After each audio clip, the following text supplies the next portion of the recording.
Various people have, of course, offered various concerns about the news coming from Russia and Ukraine. Apostle of Zeus says they want World War III. Rond says if Russia can buy long-range missiles from Iran and North Korea, then why can't Ukraine buy long-range missiles? Time for Putin to stop playing the poor me card. And and then, of course, there's the people who want to know where is my evidence that Putin is dead. Well, the evidence comes from two major sources. One, SVR, which I know is often discredited, but it was so widely reported at the time that Putin died in October last year. The time and date was specific. The other is that the Putin that I see is certainly not the Putin that I believe I met. I may well have met the doppelganger. I may well have met a doppelganger. But if you're going to have doppelgangers, that's a form of deceit. And although I know Stalin had doppelgangers, it doesn't mitigate the level of deception, does it? And it simply suggests that that Putin is playing games. If he's not playing games at this moment, he was playing games earlier on. One way or another, there's a good deal of lying going on. So I have no idea. I'm slightly reassured by Steve Rosenberg's interview on the BBC with Lukashenko, who was suggesting that should the West supply or give permission for the weapons that they've supplied to be used in the Kursk region, then the likelihood is that Russia would respond in kind by, for example, arming the Yemen Houthis with the Bastion or the Baal weapons, the Russian anti-ship missile systems. Not nice, but significantly better than starting World War III.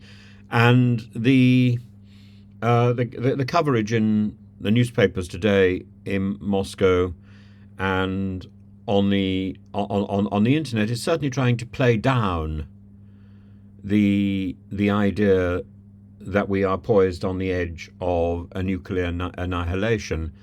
Yevgeny Brzezinski is a general, a retired lieutenant general, and he's quoted in two newspapers, and he says, well, the nuclear threshold may have been lowered. He thinks that the Western leaders are unnecessarily anxious. They won't believe that Russia would use a nuclear weapon in response to what they themselves consider insignificant. But he then goes on to say that retaliation in kind is more likely. He says that as for the nuclear doctrine, it would require a decision by the president, and other people have suggested that have suggested that it isn't likely that the president would order World War III simply because of an attack on an arms depot in Bryansk. That would be excessive. And indeed, although the Russian border may have been violated,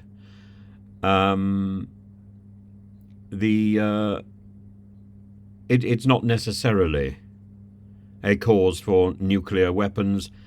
And we see the border has been violated. No nuclear weapons have been used, and that is good. This is the sort of level of reassurance which the Russian newspapers are giving to their own people, and I think by extension it should be taken by us as well. This is a warning shot. Across the bows, it may do a little damage, but it is a warning shot. And I think I think the Russian the Kremlin is looking forward to engaging with Trump. If it can hold out for the next 60 days, it's more likely to do so. And to see what Trump has got to offer. I could imagine a scenario where Putin has been on the phone to Trump's team, or vice versa, or certainly will do so within the next few days. I think there is every desire to de-escalate this situation. At the same time, I think there's anxiety in Ukraine that the fighting has intensified on the border in Kursk, on the border of the Donetsk region, and a huge barrage from the Russian army, supplemented by the North Koreans.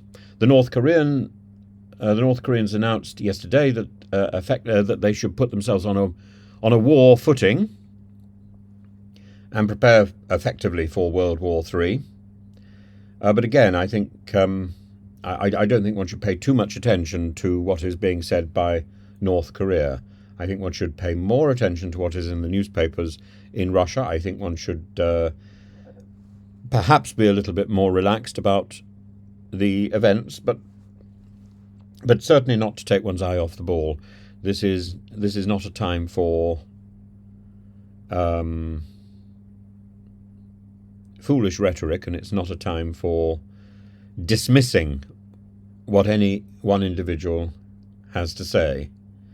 Should Putin prove to be alive, I think one should listen to what he's got to offer, and similarly, I think one should listen to what Zelensky's got to offer, and ideally put the two together. I don't think Putin should retain the territory that he has grabbed. Absolutely. But equally concessions need to be made. I think that territory could become a sort of demilitarized area, a buffer zone, which could lead to a ceasefire with a view to a lasting peace. And that buffer zone could then be policed and monitored by a third party that would be acceptable to both Russia and Ukraine.